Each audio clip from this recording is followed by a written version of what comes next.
This is the 10-Minute Contrarian Podcast. This is VP. We are a solutions-based podcast, diving into the world of contrarian investing and alternative finance. You can find us hosted on the No Nonsense Forex YouTube channel, NoNonsenseForex.com, and podcast players everywhere. Episode 214 is brought to us by Bybit. I mean, even though you can trade pretty much anything on Bybit these days, Forex, metals, indices, crypto, of course. Like, who would not want to trade and then earn in Bitcoin or in stable coins you can immediately turn over to Bitcoin right there on Bybit spot market?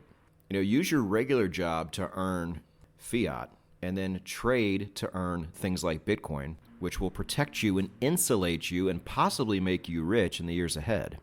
Go down below, click the Bybit link that takes you to the blog.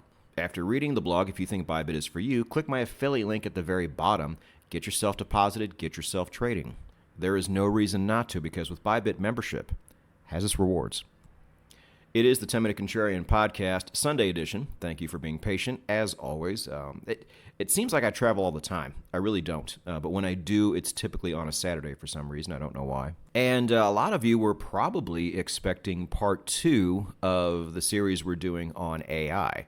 And that was going to be this week. But as I always say, if anything happens midweek that is pressing and needs attention right now, I will bump an episode forward a week and focus on the matter at hand. And believe it or not, and this is crazy because we've never really dedicated an episode to this. We've been waiting for this moment, this potential moment, ever since the show has been in existence. And I believe it's been in existence for over 4 years now. And this is a possible entry point on base metals companies or base metals ETFs, or even big miners fall into this category too. And because we contrarians love to use the monthly chart, and the end of the month is coming, and some of these long signals may be getting triggered for some of you, I think this is something we absolutely need to address right now. Now, what I like to do with commodities in general, and especially base metals, is take a more zoomed out approach and see what those broad scale ETFs are doing, like DBC, which we've spoken about in the past, like the Spider ETF XLB, the materials ETF. Personally, and people will disagree with me on this, this is just my personal opinion here. I don't love investing in those on their own, but I like using them as indicators of sorts to tell me when it might be time to enter a long-term position on something like base metals or big miners. And if you were to go look at your monthly chart at those two instruments right now, you may see that you are either getting a signal right now or it may be getting close. And so if it is not telling you to buy, it is probably telling you that a lot of these should be on your watch list now, these base metal companies, ETFs, big miners. And we have seen historically that you really want to be in these things because when they run, and they go for years. And why has this been historically? Well, because typically after recessions, there is a rebuilding phase, and you rely on companies to provide the materials to rebuild. But VP, we are not coming out of a recession. We're not even in one. You are correct. That is a very astute observation. However, in this particular climate, stay with me here, it may not matter. We may be seeing a resurgence in base metals anyway, based on, no pun intended, at what we talked about back in episode 212, 2 weeks ago. The race is on. That might go down as a really big episode, or at least an episode I keep referring back to. And if the future of this show is me referring back to that episode, you can bet there will be many, many great investing opportunities, based on what we spoke about in that episode. Because what might end up driving all of this is this whole U.S. versus China competition of sorts, and then all of the after effects from other countries wanting to catch up. So in the United States and China, you have two countries who, let's be honest, should be on the brink of a pretty big recession. But you have two leaders who do not want to go into one.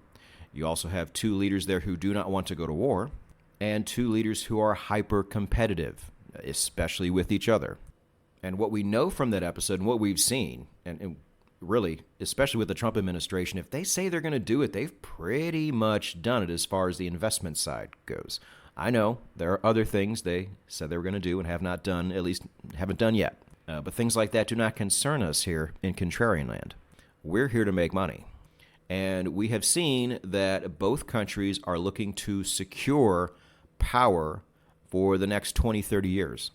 And in order to do this, you're going to have to build. And in order to build, you need materials. And both countries really look like they are attempting to, quote, grow their way out of a recession, which is a very interesting strategy.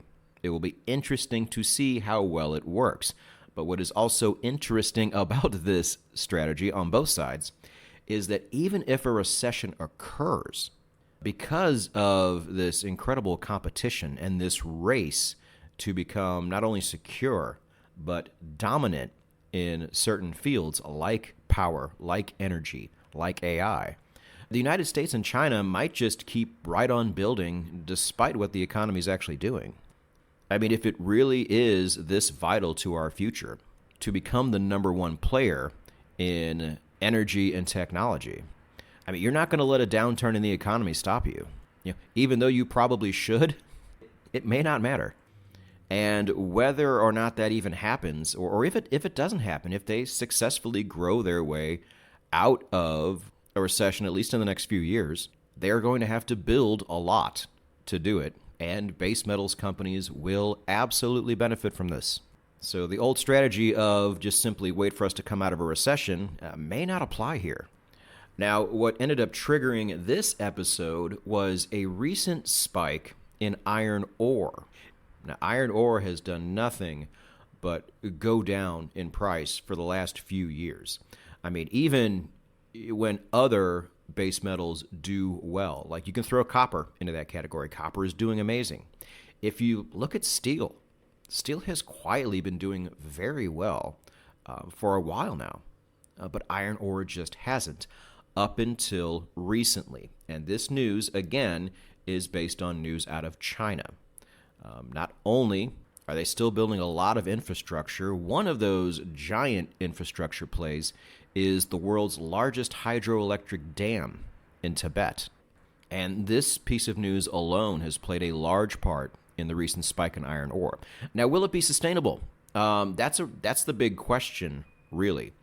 If you remember, we've had two big run-ups in copper in the past. And both of those were based on hopes and dreams of what China was looking to do. And if you remember as well, your boy here called Fugazi on both of those runs correctly. And the price of copper immediately went back down. But with this piece of news, and with the run-up in the copper price and the iron ore price, I don't really have a prediction on that. I am much less sure this time around. So the best thing to do when you don't have a pretty dead-on prediction, or at least a really strong prediction on the fundamental side, is to simply revert back to your charts. Your charts should be right more than they are wrong. And this is a very special advantage we have here at the podcast. And I'll give you a little extra piece of alpha here while we're at it. You may have noticed, I've brought this up on Twitter at least twice and shown charts, that the one thing, apart from base metals, who really loves recoveries out of a recession, because of all the building we're going to do, is the Aussie dollar. The Aussie dollar is a fantastic place to be long-term after a recession has finally run its course.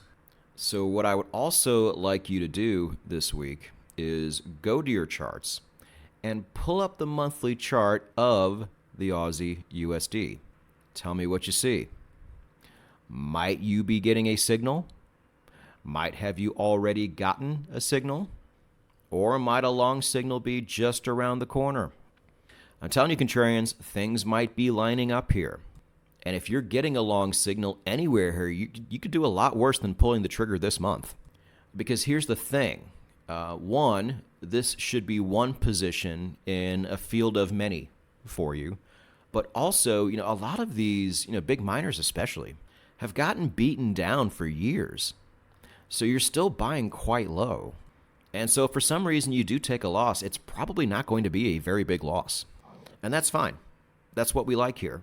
We're certainly not afraid to lose. We know losing is part of the game, but you try to mitigate your losses for sure. And you hope they're relatively low. And so I think it's a fine time to take a chance on these. Whether it's big miners, whether it's ETFs, or whether it's particular base metal companies that you have had on your radar for a while now. None of this is official financial advice. I'm not licensed to give this to you. What I am saying is that a lot of you may have just been neglecting to look at these because you're busy looking at other things. What I'm saying is to absolutely put these back on your radar and pay very close attention to this coming week and see if the actions of this week are giving you a signal or not, because they might be. And if I get one, I am not going to be afraid to pull the trigger because the upside is just too great, especially because along the way you want some real downside protection. A lot of these ETFs and big miners, for example, give you really nice dividends to boot. Again, contrarians, I see a lot of upside here, and I see fairly mitigated downside. And with the end of the month coming up, I think this is absolutely an appropriate time to interrupt our AI series, which will hopefully resume next week. But base metals right now are some real contrarian shit because nobody's running to them because for the last few years they've gotten burned. But the reason why we have done so well historically on this show is because we wait for moments exactly like this so we can come in and attack. Because even though it may seem like it, we are not crazy.